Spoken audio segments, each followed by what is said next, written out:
Okay, so today's presentation is what is ABA. It's going to be a brief intro to what ABA is, who uses it, how it can be used, how it can be worked on collaboratively, and just basic information. So what is ABA? ABA is applied behavioral analysis, and Autism Speaks defines it as a therapy based on the science of learning and behavior.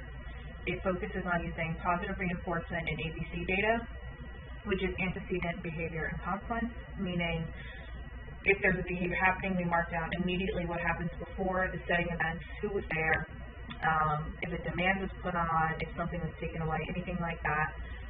We accurately describe the behavior and any dimensions of the behavior, and then we list the consequence. So whether a behavior has to be blocked, if something was taken away, if the child was redirected, anything like that. So immediately before the behavior, immediately after the behavior. When using a behavior technician or an RBT provides the direct therapy to the client while being overseen by a BCBA who creates all the programs used by the client. They create this program and all these goals based on an initial assessment that identifies the strengths, abilities, and struggles that the learner may have, and also what parts of daily living, social communication, community outings, any areas like that the parents would also like to address. So what are the benefits of ABA? ABA is similar, if you work in a school, similar to an IEP where it's an individualized plan with personalized goals for each client. It uses maintenance and generalization to carry over skills to different settings, skills, and situations. So maintenance is to see if the progress is still progressing, if the skill is still learned, and generalization is taking that skill and applying it to different parts of that child's life. It also helps clients be more independent in self-care, household basics, schoolwork, communications, and many more aspects of their lives. A big part of ABA is focusing on daily living skills. So for younger clients, that could mean learning how to tie their shoes, learning how to, put away their laundry, things like that, how to empty or fill a dishwasher. For older clients, that could mean if they're going into driving, specifically, how to put the car into gear, something like that, what to do at a red light, what to do at a yellow light. So anything that happens in their daily lives is a lot of what we focus on. And we use a lot of play-based techniques and environmental teaching because it encourages socialization, language skills, and it's more fun and they enjoy it more. And when we are happy, we learn better. So how can ABA be implemented? There are three main settings that ABA can be implemented in home, a clinic, or school. So the advantages of implementing ABA in-home is there's a big it's a familiar environment as well as family involvement. So not only parent involvement, but if there's siblings, that's great for peer-to-peer socialization or turn-taking, anything like that. And the client is usually more comfortable in their own home. And there's also a heavier focus on learning those self-care skills and no travel. So there's no school schedule, there's no days off unless it's agreed upon by the family and the therapist. Some of the disadvantages, though, is that there's no BCBA supervision daily. There could be service gaps due to staffing and scheduling, and it's hard to keep some boundaries between family and therapist. It's easier for those lines to get blurred when you're working directly in somebody's home.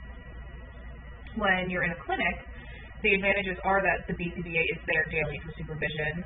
There's minimal gaps in services because even if your child-specific, who usually is there one-on-one for them is absent that day, there's usually somebody else to pull so that they still get their services. It's a controlled environment, and there's more opportunities for language and communication skills. But some disadvantages for the clinic is less parent involvement, and the hours and days are not as flexible, and there's a longer pairing period between client and peers and client and providers. The other setting that ABA can be implemented in is the school. So the advantages of doing ABA in school is really cost effective to the family. All the costs are picked up by the school district if it's deemed necessary in their IEP. The services are integrated into their academics, so This means that it's usually a one-on-one or a shared aid that gets pushed into the classroom. So instead of the child being pulled out of the classroom, all of the academics and everything that the teacher would normally be introducing to the whole class can now be implemented with the student in the class as well without having to be pulled out. And it obviously promotes social interactions with others that are of the same age group, large group of peers during recess, small group of peers during in-class things. Some disadvantages, though, are some teachers don't like having other people in their classroom, and there's less communication between home and services. So what areas can ABA help? So ABA, it depends on your state and health insurance, what is covered. In New Jersey, it's typically just autism, but ABA can also help support depression, ADHD, OCD, phobias, anger management, and anxiety as well. This is because ABA focuses on socially significant behavior. So these socially significant behaviors are things that are predetermined by either the parents or caregivers, or if the client is old enough, then themselves. What is socially significant to them? Daily living, self-care, community, employment, safety, language, and leisure, building relationships, anything like that that is going to make a significant difference in the client's life is what ABA really likes to focus on and support. So to wrap it up for today, how can ABA be implemented collaboratively? So in-home is where I specialize, so I have more information about it. So how can you collaborate with a family? The consistency is key because you are in their home. So you are using toys that the family has access to. You are using reinforcers that the family has access to. You are in their daily routine, in where the daily routine is happening. Everything that you're doing can be consistent from the time you get there to the time you leave to the time the parents are doing on the weekends and you're not there, which also helps with the generalization because with that collaboration, families can work with the therapist and they can carry over those skills through the community or with other friends and family members. The parents use the same positive reinforcement, which helps provide consistency as well, and patience. Progress can be slow, so it's nice to be able to work collaboratively with parents and reassure them that, no, there is progress happening. Here's the data to show the progress, or even if you might not be seeing progress as the therapist, a parent might step in and say, hey, no, we're seeing, we notice a difference when you're not here. And that's all due to patience. So ABA can also be collaborative with other services. So occupational therapy, physical therapy, speech and language pathologists, early intervention, feeding, medical professionals, schools, any other service that your child qualifies for, ABA can work collaboratively with them. Using a multidisciplinary approach, it helps provide a complete intervention package. And the more specialized services you have, the more specialized the goals can be.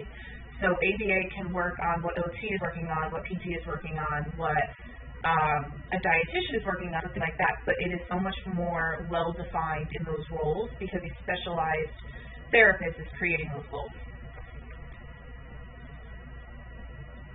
So that is it for my presentation. A little brief overview of what ABA is, how it can be implemented, what some of the benefits are. There's a whole list of references if you'd like to go on. Some of them are websites, some of them are more medical, just a wide variety. Thank you.